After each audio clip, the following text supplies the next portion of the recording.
ओम शांति। आज हम मीठे प्यारे बाप दादा के 13 मार्च के महावाक्य सुनेंगे। बाबा कहते, मीठे बच्चे, याद में रहते रहते यह कलयुगी रात पूरी हो जाएगी। तुम बाबा के पास चले जाएंगे, फिर आएंगे दिन में। ये भी वंडरफुल यात्रा है। प्रश्न है, तुम बच्चों को स्वर्ग में जाने की इच्छा क्यों है? तुम बच्चों को स्वर्ग में जाने की इच्छा क्यों है? बाबा उत्तर में कहते, क्योंकि तुम जानते हो जब हम स्वर्ग में जाएं तब बाकी सभी आत्माओं का कल्याण हो, सब अपने शांतिधाम घर में जा सके। तुम्हें कोई स्वर्ग में जाने का लोभ नहीं है, लेकिन तुम स्वर्ग की स्थापना कर रहे हो। इतनी मेहनत करते हो तो जरूर उस स्वर्ग के मालिक भी बनेंगे। बाकी तुम्हें दूसरी कोई इच्छा नहीं है। मनुष्यों को तो इच्छा रहती है हमें भगवान का साक्षात्कार हो, लेकिन वो तो तुम्हें स्वयं पढ़ा रहे हैं। गीत, रात के राही थक मत जाना, सुबह की मंजिल दूर नहीं। ओम शांति। रात के राही का अर्थ तो बच्चे नंबरवार पुरुषार्थ अनुसार जानते होंगे। अगर बच्चों को स्वदर्शन चक्र फिरता रहता है, स्मृति में रहते हैं, तो वह समझ सकेंगे कि बरोबर हम दिन अर्थात स्वर्ग के कितना नज़दीक पहुँचे हैं। बच्चों को समझाया है, यह बेहद का दिन और रात है। ब्रह्मा की बेहद की रात कहा जाता है। शास्त्रों में कितना अच्छा नाम लिखा हुआ है। ऐसे नहीं कहा जाएगा कि लक्ष्मी नारायण की भी रात होगी। नहीं, ब्रह्मा का दिन ब्रह्मा की रात कहा जाता है। लक्ष्मी नारायण तो वहाँ राज्य करते थे, फिर जरूर सृष्टि चक्र को फिरना है। लक्ष्मी नारायण का राज्य फिर सतयुग में आना है। सतयुग के बाद त्रेता, द्वापर, कलयुग जरूर आना है, तो जरूर सतयुग में फिर वही राजा होना चाहिए। ये ज्ञान सिर्फ शिव बाबा ही ब्रह्मा द्वारा तुम बच्चों को देते हैं, इसलिए तुमको ही यह सृष्टि चक्र का ज्ञान है, देवताओं को नहीं है। तुम ब्राह्मणों की बुद्धि में यह चक्र फिरता रहता है, इसलिए नाम रखा है ब्रह्मा और ब्रह्मा कुमार कुमारियों की रात। अभी तुम चल रहे हो ना दिन तरफ। सतयुग को दिन, कलयुग को रात कहा जाता है। तुम बच्चे जानते हो हमारी यह यात्रा कलयुग के अंत और सतयुग आदि के संगम पर होती है। तुम बैठे कलयुग में हो, तुम्हारी बुद्धि वहाँ है। आत्मा को समझना है, हमको यह शरीर छोड़कर बाप के पास जाना है। शरीर तो अंत में छोड़ेंगे जब मंजिल पूरी होगी, अर्थात बाप योग सिखाना बंद करेंगे। पढ़ाई का अंत होगा, तब तक बाप सिखाते पढ़ाते रहेंगे। बच्चे बाप की याद में रहते हैं। ऐसे याद में रहते रहते रात पूरी हो जाएगी और तुम बाबा के पास चले जाएंगे। फिर तुम आएंगे दिन में। यह है तुम्हारी वंडरफुल यात्रा। बाप दिन स्थापन करते हैं तुम ब्रह्मा कुमार कुमारियों के लिए। अब दिन अर्थात सतयुग आ रहा है। अभी तुम कलयुग रात में बैठे हो। निरंतर बाबा को याद करते रहो। बाबा ने समझाया है सभी को मरना है जरूर। मनुष्य पूछते हैं कब मरना है, कब विनाश होगा। अब दिव्य दृष्टि से विनाश का साक्षात्कार किया हुआ है, फिर इन आँखों से देखना जरूर है। और स्थापना जिसका साक्षात्कार करते हैं वे भी इन आँखों से देखना है। मुख्य जिस ब्रह्मा का दिन और रात गाया हुआ है, उनको ही स्थापना और विनाश का साक्षात्कार हुआ है। तो जो दिव्य दृष्टि से देखा है वह प्रैक्टिकल जरूर होगा। भक्ति मार्ग में जो कुछ साक्षात्कार होता है वे दिव्य दृष्टि से देखते हैं। तुम भी दिव्य दृष्टि से देखते हो। तुमको किसी चीज़ की इच्छा नहीं रहती है। सन्यासी लोगों को इच्छा रहती है परमपिता परमात्मा को देखने की। यहाँ तुम बच्चों को तो परमपिता परमात्मा खुद बैठ पढ़ाते हैं। तुमको इच्छा है स्वर्ग में जाने की। बच्चे जानते हैं कि हम स्वर्ग में जाएंगे तो सभी का कल्याण हो जाएगा। अभी तुम बच्चे जानते हो बेहद का बाप जो मनुष्य सृष्टि का रचयिता बीज रूप है, वो झाड़ के आदि मध्य अंत को जानते हैं। हम उस बाप को और उनके वर्षे को जानते हैं। जैसे वो झाड़ होते हैं, जानते हैं कि यह आम का झाड़ है। बीज बोने से पहले 2-4 पत्ते निकलते हैं, फिर झाड़ बड़ा होता जाता है, तो वह है जड़ बीज। यह बाप है मनुष्य सृष्टि का चैतन्य बीज रूप, उसे ही नॉलेजफुल कहा जाता है। बच्चे जानते हैं यह पाठशाला है जिसमें यह विद्या पढ़ाई मिल रही है और तुम योग भी सीख रहे हो। इस विद्या से तुम भविष्य प्रिंस प्रिंसेस बनते हो। आत्मा पवित्र जरूर चाहिए। अभी तो सब अपवित्र है, परंतु कोई को पतित कहो तो मानेंगे नहीं। कहते कृष्णपुरी में भी 1-2 को दुख देने वाले कंस, जरासंधी आदि थे। 1-2 को सुख देने वाले को पावन कहा जाता है। स्वर्ग में कोई दुख देता नहीं। वहाँ तो शेर बकरी इकट्ठे जल पीते हैं, किसको दुख नहीं देते। परंतु यह बातें कोई समझते थोड़ी ही हैं। जो शास्त्र पढ़े हैं वही बातें बुद्धि में आ जाती है। देवताओं के पुजारी अपने को खुद ही चमाट मारते हैं। हिंदुओं ने आपे ही अपने को चमाट मारी है। अपने देवताओं की बैठ निंदा की है। क्राइस्ट, बुद्ध आदि की कितनी महिमा करते हैं, देवताओं की बैठ निंदा करते हैं। यह धर्म ग्लानि हुई ना। गीता में भी कहते हैं यदा यदा हि धर्मस्य। नाम भी भारत का है, भारत ही भ्रष्ट और श्रेष्ठ बनता है। श्रेष्ठ थे लक्ष्मी नारायण, भ्रष्ट मनुष्य श्रेष्ठ को माथा टेकते हैं। सन्यासी भी पवित्र रहते हैं, परंतु भगवान को जानते नहीं, अपने को ही भगवान कह देते हैं। बाकी दूसरे जो भी गुरु आदि है पतित है, विकार में भी जाते हैं। पतित कहा जाता है विकारी को। वे पावन को नमस्कार करते हैं, सन्यासियों को गुरु करते हैं, तो भी इसलिए कि हमको आप समान पावन बनाए। आजकल सन्यासी तो कोई मुश्किल बनते हैं, फिर गृहस्थी को गुरु करने से क्या प्राप्ति होगी, जबकि वे खुद ही पतित थे। परंतु नई आत्माएं आती हैं तो उन्हों की कुछ महिमा निकलती है। किसको पुत्र मिला, किसको धन मिला तो खुश हो जाते हैं। फिर 1-2 को देख सब गुरु करते रहेंगे। वास्तव में गुरु किया जाता है सद्गति के लिए। वे जरूर 5 विकारों का संन्यास किया हुआ पवित्र चाहिए। बाकी गृहस्थी गुरु करने से क्या फ़ायदा।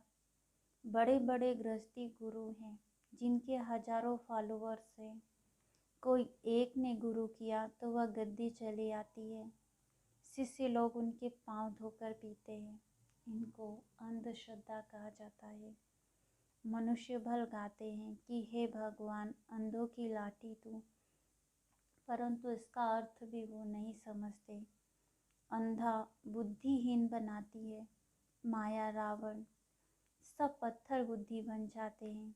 इसलिए बाबा कहते ये जो भी शास्त्र आदि है इन सब का सार मैं आकर समझाता हूँ। नारद का मिसाल देते हैं। उनको कहा कि तुम अपनी शक्ल तो देखो, लक्ष्मी को वरने लायक हो। लक्ष्मी तो स्वर्ग में होगी। अभी तुम जानते हो हमें पुरुषार्थ कर भविष्य लक्ष्मी को व नारायण को वरना है। तो यह भी यहाँ की बात है। शक्ल मनुष्य की है, सीरत बंदर की है। बाबा कहते अपनी शक्ल तो देखो। मनुष्य तुमको कहेंगे तुम स्वर्ग के मालिक बनने का भी लोभ रखते हो ना। उनको समझाना है, अरे हम तो सारी सृष्टि को स्वर्ग बनाते हैं, इतनी मेहनत करते हैं, तो जरूर मालिक भी हमको बनना पड़ेगा ना। कोई तो राज्य करेंगे ना। बाबा ने समझाया है, नंबर 1 है काम महाशत्रु, जो मनुष्य को आदि मध्य अंत दुख देता है। यह आधा कल्प का कड़ा दुश्मन है। भल ड्रामा में सुख और दुख है, परंतु दुख में ले जाने वाला भी तो है। वह है रावण। आधा कल्प रावण राज्य चलता है। यह बातें तुम ही जानते हो। तुम्हारे में भी नंबरवार है। अब देखो, कहते हैं कैलाश पर्वत पर शंकर पार्वती रहते हैं। प्रेसिडेंट आदि भी अमरनाथ कैलाश पर्वत पर जाते हैं, परंतु इतना भी समझते नहीं कि वहाँ शंकर पार्वती कहाँ से आए। क्या पार्वती दुर्गति में थी जो उनको बैठ कथा सुनाई? सूक्ष्म वतन में तो दुर्गति का प्रश्न ही नहीं। कितना दूर दूर जाकर मनुष्य धक्के खाते हैं। यह है भक्ति मार्ग। मनुष्य दुख तो मनुष्यों को पाना ही है। प्राप्ति है अल्पकाल की। वह कौन सी प्राप्ति है? तीर्थों पर जितना समय रहते उतना समय पवित्र रहते हैं। कोई तो शराब बिगर रह नहीं सकते, तो छिपाकर भी शराब की बोतल ले जाते हैं। फिर वह कोई तीर्थ हुआ क्या? वह कोई तीर्थ थोड़ी हुआ। वहाँ भी कितना गंद लगा पड़ा है, बात मत पूछो। विकारी मनुष्यों को विकार भी वहाँ मिलता है।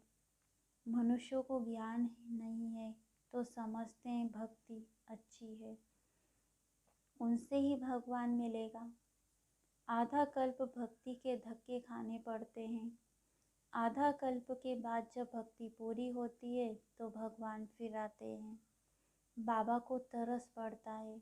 ऐसे नहीं कि भक्ति से भगवान को पाते हैं। ऐसा होता तो फिर भगवान को पुकारते क्यों, याद क्यों करते? भगवान कब मिलता है ये समझते नहीं हैं। भक्ति से श्री कृष्ण का साक्षात्कार हुआ तो बस समझते उनको भगवान मिल गया। वैकुंठवासी हुआ, श्री कृष्ण का दर्शन हुआ, बस चला गया श्री कृष्णपुरी। परंतु जाता कोई नहीं। तो भक्ति मार्ग में अंधश्रद्धा बहुत है। तुम बच्चे अभी समझ गए हो। बाप साधारण तन में आते हैं तब तो गाली खाते हैं, नहीं तो भला किस तन में आए। श्री कृष्ण के तन में तो गाली खा न सके, परंतु श्री कृष्ण पति दुनिया में पावन बनाने आए, यह हो नहीं सकता। श्री कृष्ण को पतित पावन कहते भी नहीं हैं। मनुष्य यह भी समझते नहीं कि पतित पावन कौन है, कैसे आते हैं, इसलिए कोई को भी विश्वास नहीं बैठता है। शास्त्रों में तो है ही नहीं कि कैसे ब्रह्मा तन में आते हैं। कहते भी हैं ब्रह्मा मुख द्वारा सूर्यवंशी चंद्रवंशी धर्म की स्थापना होती है। फिर भूल जाते हैं कि कब होती है, कैसे होती है। प्रजापिता ब्रह्मा तो जरूर यहाँ कल्प के संगम पर होना चाहिए, तब तो ब्राह्मणों की नई सृष्टि रची जाए। मनुष्य बहुत मूंझे हुए हैं, उनको रास्ता बताना है। बाबा कितनी भारी सर्विस आकर करते हैं। तुम समझते हो हम 5 विकारों से एकदम बंदर से भी बदतर हो गए हैं। हम सो देवता थे, फिर एकदम क्या बन गए हैं। ऐसे को फिर बाबा कितना ऊंचा कर बनाते हैं। तो बाबा को कितना लव करना चाहिए। यह बाबा सुनाते हैं या दादा सुनाते हैं, यह भी कितने बच्चों को पता नहीं लगता।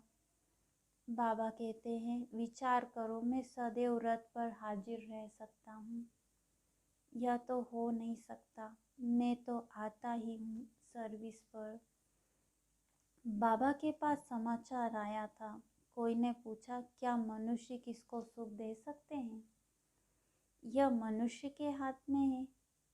तो एक ने कहा कि नहीं, ईश्वर ही है जो मनुष्य को सुख दे सकता है, मनुष्य के हाथ में कुछ भी नहीं है।